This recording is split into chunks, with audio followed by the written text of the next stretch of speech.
ಮೊದಲು ಈಶು ಅನಂತಕುಮಾರ್ಗೆ ಗುಂಡಿಕ್ಕಲಿ. ಈಶ್ವರಪ್ಪ ಅವ್ರನ್ನ ಮತ್ತು ಅನಂತಕುಮಾರ್ ಹೆಗಡೆ ಅವ್ರನ್ನ ಫಸ್ಟ್ ಅವ್ರು ಗುಡ್ಡಿಕ್ಲಿ ಬಿಜೆಪಿಯವರು. ನಾನೇ ಬರ್ತೀನಿ, ಈಶ್ವರಪ್ಪ ನನಗೆ ಗುಂಡು ಹೊಡೆಯಲಿ. ನಾನೇ ನಿಮ್ಮ ಮನೆ ಹತ್ರಕ್ಕೆ ಬರ್ತೀನಿ, ಸಿದ್ಧರಾಗಿದ್ದೀರಿ, ಯಾವ ಗುಂಡಿಕ್ತಿರೋ, ಕೊಲ್ತಿರೋ, ಕೊಲ್ಲಿಸ್ತಿರೋ ನೋಡೋಣ. ಡಿ.ಕೆ. ಸುರೇಶ್ ಈ ಗುಂಡಿಗೆ ಇವಕ್ಕೆಲ್ಲ ಎದುರೋ ಬ್ಲಡ್ ಅಲ್ಲ ಅದು. ಬಿಜೆಪಿ ಪಕ್ಷದಲ್ಲಿ ಈಶ್ವರಪ್ಪ ಉಗ್ರವಾದಿನ. ಈಶ್ವರಪ್ಪನವರು ನಮ್ಮ ಪಕ್ಷದಲ್ಲಿ ಸ್ವಲ್ಪ ಉಗ್ರವಾದಿಯವರು. ಕೆಎಸ್ ಈಶ್ವರಪ್ಪ ಬಾಯ್ ಬಿಟ್ರೆ ಹೊಡಿ ಬಡಿ ಕಡಿ ಕೊಲ್ಲು ಅನ್ನೋ ಬೆಂಕಿ ಮಾತುಗಳನ್ನೇ ಉಗುಳುತ್ತಿದ್ದಾರೆ. ಹಾಗಾದ್ರೆ ಇಂಥ ಬೆಂಕಿ ಮಾತುಗಳನ್ನು ಆಡಿ ಕೋಮು ದ್ವೇಷವನ್ನ ಪ್ರಚೋದಿಸುತ್ತಿರೋ ಈಶ್ವರಪ್ಪನವರ ವಿರುದ್ಧ ಅದ್ಯಾವ ಕ್ರಮ ಕೈಗೊಳ್ಳಬೇಕು? ಈ ಬಗ್ಗೆ ಇವತ್ತು ಕಾಂಗ್ರೆಸ್ ನಾಯಕರು ರೊಚ್ಚಿಗೆದ್ದಿದ್ದಾರೆ.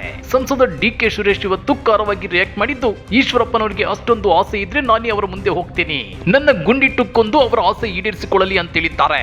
ಇತ್ತ ಸಚಿವ ಚೆಲುವರಾಯಸ್ವಾಮಿ ಬಿಜೆಪಿ ನಾಯಕರ ಸಂಸ್ಕೃತಿ ಮತ್ತು ಅವರು ಆಡೋ ಮಾತುಗಳ ಬಗ್ಗೆ ಬೆಂಕಿ ವಾಗ್ದಾಳಿಯನ್ನ ನಡೆಸಿದ್ದಾರೆ. ಹಾಗಾದ್ರೆ ಕೆಎಸ್ ಈಶ್ವರಪ್ಪ ರಾಜ್ಯ ಬಿಜೆಪಿಯಲ್ಲಿರೋ ಉಗ್ರವಾದಿನ?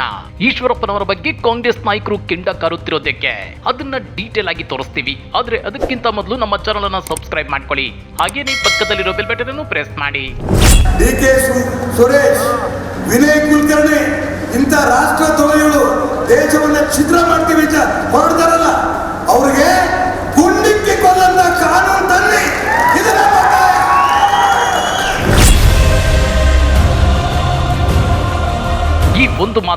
ಈ ಒಂದೇ ಒಂದು ಮಾತು ಇದೀಗ ರಾಜ್ಯ ರಾಜಕಾರಣದಲ್ಲಿ ಬೆಂಕಿ ಬಿರುಗಾಳಿಯನ್ನೇ ಎಬ್ಬಿಸಿದೆ. ರಾಜ್ಯದ ಕಾಂಗ್ರೆಸ್ ಶಾಸಕ ಮತ್ತು ಸಂಸದರನ್ನ ಗುಂಡಿಟ್ಟು ಕೊಲ್ಲುವಂತ ಕಾನೂನು ತರಬೇಕು ಅಂತ ಕೆಎಸ್ ಈಶ್ವರಪ್ಪ ಹೇಳಿಕೆ ಕೊಡ್ತಾರೆ ಅಂದ್ರೆ ಇವರ ಮನಸ್ಸಲ್ಲಿ ಮತ್ತು ಎದೆಯಲ್ಲಿ ಕಾಂಗ್ರೆಸ್ ನಾಯಕರ ಬಗ್ಗೆ ಅದೆಷ್ಟು ಸೇಡಿದೆ, ಅದೆಷ್ಟು ದ್ವೇಷ ಇದೆ ಅಲ್ವಾ?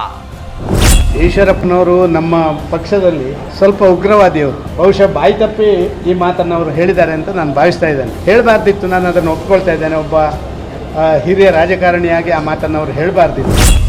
ಈ ಬಗ್ಗೆ ಇವತ್ತು ರಿಯಾಕ್ಟ್ ಮಾಡಿರೋ ಸಚಿವ ಚೆಲುವರಾಯಸ್ವಾಮಿ, ದೇಶ ವಿಭಜನೆ ಹೇಳಿಕೆ ಕೊಡುವವರನ್ನ ಗುಂಡಿಕ್ಕಿ ಕೊಲ್ಲಬೇಕು ಎಂಬ ಕೆಎಸ್ ಈಶ್ವರಪ್ಪನವರ ವಿರುದ್ಧ ಕಿಡಿಕಾರಿದ್ದಾರೆ. ಕೆಆರ್ ಪೇಟೆಯಲ್ಲಿ ಮಾತನಾಡಿದ ಅವರು, ಬಿಜೆಪಿಯವರು ಮೊದಲು ಈಶ್ವರಪ್ಪ ಹಾಗೂ ಅನಂತಕುಮಾರ್ ಅವರಿಗೆ ಗುಂಡಿಕ್ಕಲಿ ಎಂದಿದ್ದಾರೆ.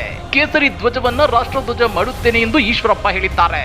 ಇತ್ತ ಸಂವಿಧಾನ ಬದಲಿಸಬೇಕು ಅಂತೇಳಿ ಅನಂತಕುಮಾರ್ ಹೆಗಡೆ ಹೇಳಿದ್ರು. ಅವರ ಪಾರ್ಟಿಯವರು ಅವರಿಗೆ ಗುಂಡಿಕ್ಕಲಿ, ಆಮೇಲೆ ನೋಡೋಣ ಅಂತೇಳಿ ವಾಗ್ದಾಳಿ ನಡೆಸಿದ್ದಾರೆ. ಈಶ್ವರಪ್ಪ ಅವ್ರನ್ನ ಮತ್ತು ಅನಂತಕುಮಾರ್ ಹೆಗಡೆ ಅವ್ರನ್ನ ಫಸ್ಟು ಅವ್ರು ಗುಡ್ಡಿಕ್ಲಿ ಬಿಜೆಪಿಯವರು, ಆಮೇಲೆ ಉಳಿದವ್ರು ನೋಡ್ತೀವಿ. ಈಶ್ವರಪ್ಪನವ್ರು ಹೇಳಿದರು, ನಾವು ಸ್ವಲ್ಪ ದಿವಸದಲ್ಲಿ ಕೇಸರಿನೇ ರಾಷ್ಟ್ರಧ್ವಜ ಮಾಡ್ತೀವಿ ಅಂತ ಹೇಳಿದರು. ಅವ್ರಿಗೆ ಯಾರು ಗುಂಡಿಕ್ಬೇಕು? ಮೊದಲು ಅವ್ರು ಗುಂಡಿಕ್ಲಿ ಅವ್ರ ಪಾರ್ಟಿಯವರು, ಆಮೇಲೆ ಉಳಿದದ್ದು ನೋಡೋಣ.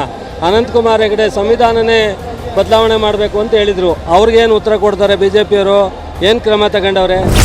ಬಿಜೆಪಿಯವರಂತೆ ಕಾಂಗ್ರೆಸ್ ಶಾಸಕರು, ಸಂಸದರು ರಾಷ್ಟ್ರ ಸಂವಿಧಾನಕ್ಕೆ ಅವಮಾನ ಮಾಡಿಲ್ಲ. ರಾಜ್ಯಕ್ಕೆ ಆದ ಆರ್ಥಿಕ ಅನ್ಯಾಯದ ಬಗ್ಗೆ ಡಿ.ಕೆ. ಸುರೇಶ್ ಮಾತನಾಡಿದ್ದಾರೆ. ಇದನ್ನ ತಿಳಿದುಕೊಳ್ಳಲಾಗದೆ ಮಾತನಾಡಿದ ಈಶ್ವರಪ್ಪನವರ ಮೆದುಳಿಗೂ ನಾಲಿಗೆಗೂ ಕನೆಕ್ಷನ್ ಕಟ್ ಆಗಿದೆ. ಆದ್ದರಿಂದ ಈಶ್ವರಪ್ಪನವರಿಗೆ ಉತ್ತರ ಕೊಡುವ ಅವಶ್ಯಕತೆ ಇಲ್ಲ.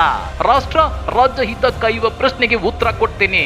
ರಾಜಕಾರಣಕ್ಕಾಗಿ ನಾಲಿಗೆ ಹರಿಬಿಟ್ರೆ ಉತ್ತರ ಕೊಡಲ್ಲ ಅಂತೇಳಿ ಚೆಲುವರಾಯಸ್ವಾಮಿ ಗುಡುಗಿದ್ದಾರೆ. ಸೊ ಹಿಂದೆ ಅನೇಕ ಬಾರಿ ಹೇಳಿದರು ಈಶ್ವರಪ್ಪನವ್ರಿಗೆ, ಸೊ ಇಲ್ಲಿಗೂ ಕನೆಕ್ಷನ್ ಕಟ್ಟಾಗಿದೆಯೇನೋ ಆ ಥರ ಮಾತಾಡ್ತಾರೆ ಅಂತ. ಅದರಿಂದ ಬಹುಶಃ ಅವರ ಮಾತಿನ ಬಗ್ಗೆ ಇಡ್ತಾ ಇಲ್ಲದೆ ಇರೋದ್ರಿಂದ ಆ ವಿಚಾರದಲ್ಲಿ ಹೆಚ್ಚು ನಾವು ಗಂಭೀರವಾಗಿ ತಗೊಳ್ಳೋ ಅವಶ್ಯಕತೆ ಇಲ್ಲ ಅಂತ. ಈಶ್ವರಪ್ಪ ತಾಕತ್ತಿದ್ರೆ ಗುಂಡು ಹೊಡೆಯಲಿ. ಸಂಸದ ಡಿ.ಕೆ. ಸುರೇಶ್ ಈಶ್ವರಪ್ಪನವರಿಗೆ ಸವಾಲ್.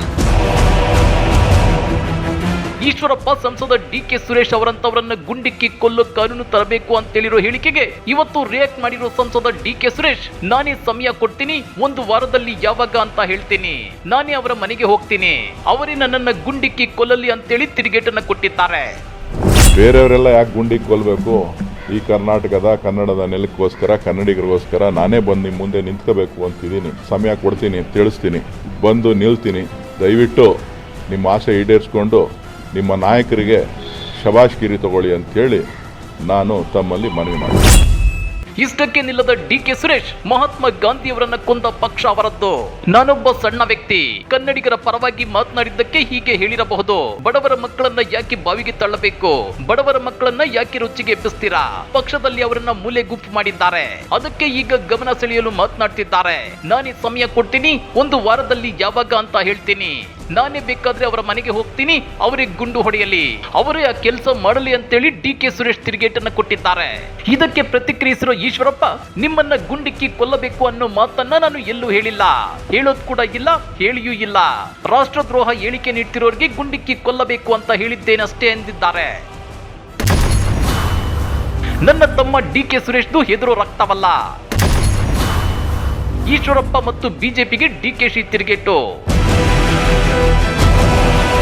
ನನ್ನ ತಮ್ಮ ಡಿಕೆ ಸುರೇಶ್ದು ಎದುರೋ ರಕ್ತವಲ್ಲ.